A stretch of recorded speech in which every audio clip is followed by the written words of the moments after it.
السلام علیکم۔ کڑوی حقیقت ٹی وی چینل کے معزز دوستوں، اگر آپ چینل پر نئے ہیں تو چینل کو لائک اور سبسکرائب کریں تاکہ آنے والے نئے ویڈیوز آپ تک بر وقت پہنچ سکے۔ شکریہ۔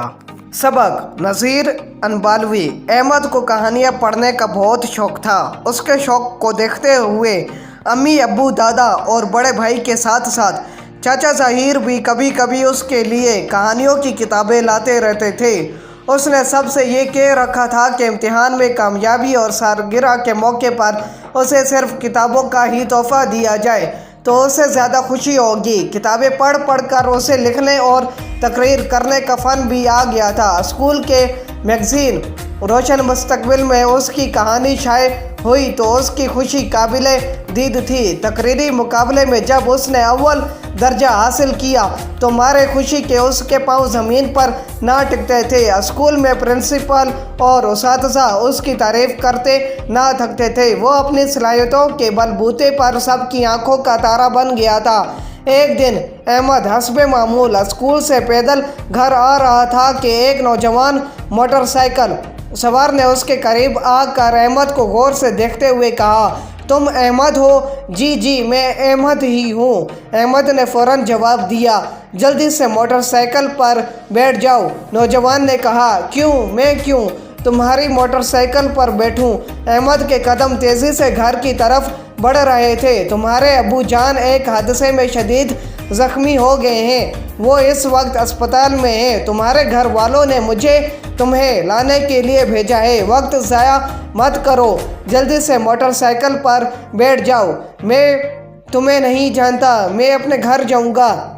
احمد کسی صورت موٹر سائیکل پر بیٹھنے کے لیے تیار نہ تھا۔ تم مجھے نہیں جانتے مگر میں تو تمہیں جانتا ہوں۔ تمہارے ابو کا نام ارشد ہے، تمہارے دادا عبدالقیوم ہیں اور تمہارے بڑے بھائی کا نام احسن ہے۔ یہ سب بتانا کافی نہیں، آؤ اب موٹر سائیکل پر بیٹھ جاؤ۔ نوجوان یہ کہتے ہوئے مسلسل اس کے ساتھ چل رہا تھا۔ میں اس کے باوجود تمہارے ساتھ نہیں جاؤں گا، میں صرف اور صرف اپنے گھر جاؤں گا، دادا جان اور امی جان سے ملوں گا۔ جاؤ یہاں سے ورنہ میں شور مچا کر لوگوں کو اکٹھا کر لوں گا۔ احمد کی دھمکی کارگر ثابت ہوئی۔ نوجوان گھبرا سا گیا۔ اسی گھبراہٹ میں وہ تیزی سے بازار کی طرف جاتے ہوئے ایک راہگیر سے ٹکرایا تو پل بھر میں وہاں ہنگامہ برپا ہو گیا۔ احمد اس ہنگامے سے بے نیاز اپنے گھر کی طرف چلتا رہا۔ وہ گھر میں داخل ہوا تو دادا جان کی مسکراہٹ نے اس کا استقبال کیا۔ احمد کی گھبراہٹ اور زرد چہرہ دیکھ کر دادا جان نے پوچھا، احمد کیا ہوا ہے؟ وہ ابو جان کہاں ہیں؟ احمد سے بات بھی نہیں ہو پا رہی تھی۔ وہ اس وقت اپنے آفس میں ہیں، تھوڑی دیر پہلے میری ان سے بات ہوئی ہے، دادا جان نے جواب دیا۔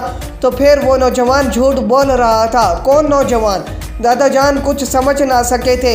احمد نے سارا قصہ سنا کر پوچھا، اسے ہمارے گھر والوں کے نام کیسے معلوم ہو گئے؟ دادا جان نے اس کی حاضر دماغی کی داد دی اور بتایا، ایک نوجوان لڑکے نے محلے کے دکاندار سے دوستی کر لی تھی، وہ گھنٹوں وہاں بیٹھا باتیں کرتا رہتا تھا۔ میرا خیال ہے کہ وہ نوجوان وہی ہوگا اور یہ معلومات اسے دکاندار سے حاصل ہوئی ہوگی۔ احمد نے کہا، میں نے چند دن پہلے ایک کہانی پڑھی تھی جس میں ایک آدمی اسی طرح غلط بیانی کر کے بچوں کو اغوا کرتا ہے۔ جب نوجوان نے مجھے موٹر سائیکل پر بیٹھنے کے لیے کہا تو مجھے فوراً وہ کہانی یاد آ گئی تھی جس میں بچہ اس آدمی کی باتوں میں آ جاتا ہے اور بغیر کچھ سوچے سمجھے موٹر سائیکل پر بیٹھ جاتا ہے۔ نوجوان پھر اسے ایک کمرے میں بند کر دیتا ہے۔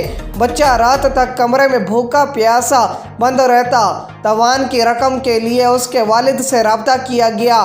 ایک دن بعد بچے کے والد نے مطلوبہ رقم دینے پر آمادگی ظاہر کی۔ وقت اور جگہ کا تعین ہو گیا۔ جب وہ رقم لے کر پہنچے تو پولیس کے اہلکار فقیروں کا روپ دھارے وہاں پہلے ہی موجود تھے۔ اغوا کرنے والے کو وہیں دھر لیا گیا۔ شام تک بچہ اپنے گھر پہنچ چکا تھا۔ میں نے جب یہ کہانی پڑھی تو میں نے اس سے یہ سبق حاصل کیا تھا کہ بچوں کو ہر لمحے اپنے حواس بحال رکھنا چاہیے اور نہایت ہوشیاری سے اپنی حفاظت کرنا چاہیے تاکہ کوئی ان کی طرف میلی آنکھ سے نہ دیکھ سکے۔